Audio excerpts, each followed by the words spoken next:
The short version of today's leftover from therapy is that sometimes family systems encourage people to stay somewhat isolated or not seek support from other people in the family by way of labeling things as drama or starting problems that are not actually starting drama or causing problems.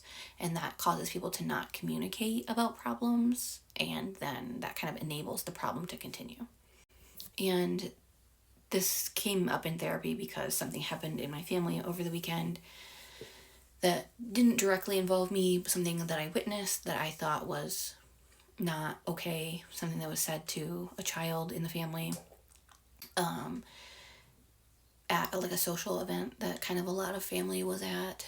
And my husband tried to say something, but it was very loud. There's kind of a lot of like kids were playing, and there was like different things going on, and so we didn't know if anybody heard him or if like the child's mother heard him. And I think that's kind of a pattern in my family, that when something whether it's something like rude or inappropriate or even just something like controversial happens, like people don't really like ever disagree. Like everybody is very conflict avoidant, and so it's really hard to know if people are really okay with anything and everything that happens at like a family event, or if like when I see something that I think is wrong, like are there other people also thinking that's wrong and who also just have like personalities like mine or trauma wiring like mine that makes it really, really difficult for them to speak up in that moment, where they kind of like freeze or fawn or something like that, to where they just they don't say something even though inside they're like really upset by it. And saying something in the moment can seem like, well, I would be causing a problem or making a scene or something like that. But also, even outside of the moment, like going and talking to the person impacted later, like, man, it really upset me that this person said this to you or did this to you. I'm sorry that happened. Like, that wasn't okay. Like, that could be seen as like causing drama. So, something happened on Saturday, and I was debating if I should say something to somebody who was basically involved, but I was afraid of it being seen as starting drama, or I was afraid that this person just wouldn't think that the behavior was a problem. Like I didn't know how they felt about it. And when kind of navigating this with my therapist, I said, like, how do I know if it would be like would this be like a good thing to do, or like would this be like starting drama? And they said something like, would you be trying to start drama? And I was like, no, of course not. They're like, would you be messing with somebody or bringing something up just to make somebody look bad, or just to kind of like get somebody going, or just to like entertain yourself or to entertain other people? Like, would this kind of be a game? No, of course not. Like, well, that's kind of what like stirring the pot or causing drama or creating problems would be.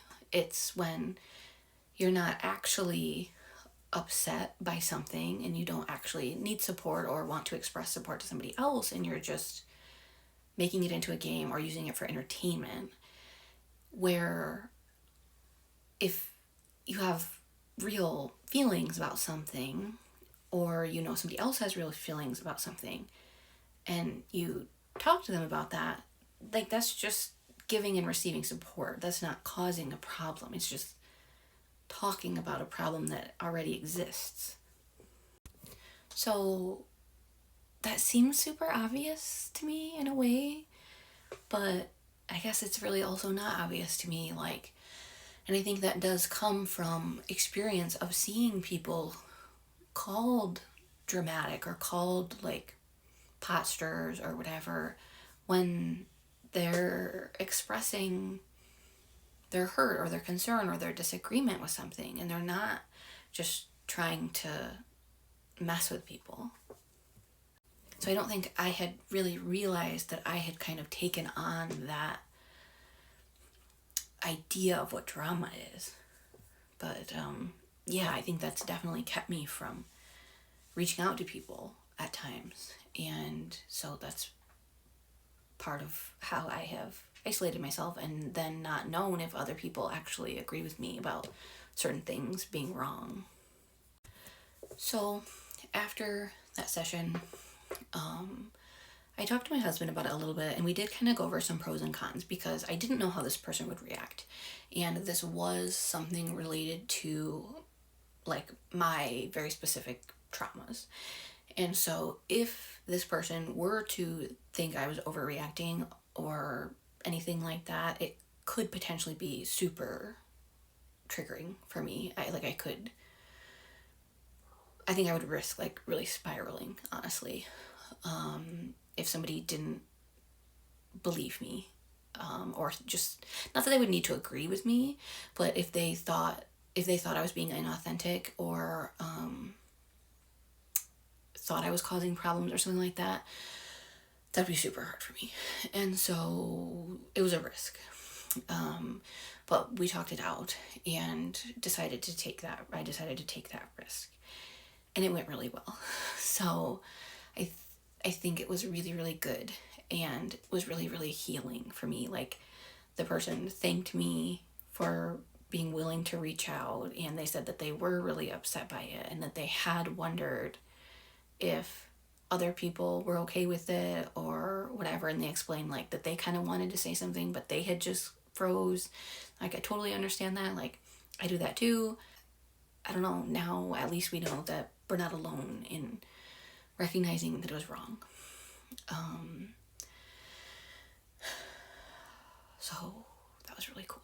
And this is somebody that I haven't really like had super personal talks with before, so I really didn't know. But it went really well, and feels like a big win.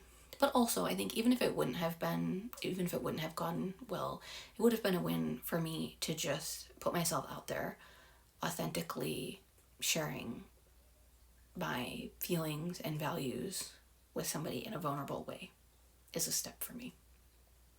But it did go well. So, super, I don't know, it just kind of feels like an achievement in this healing journey.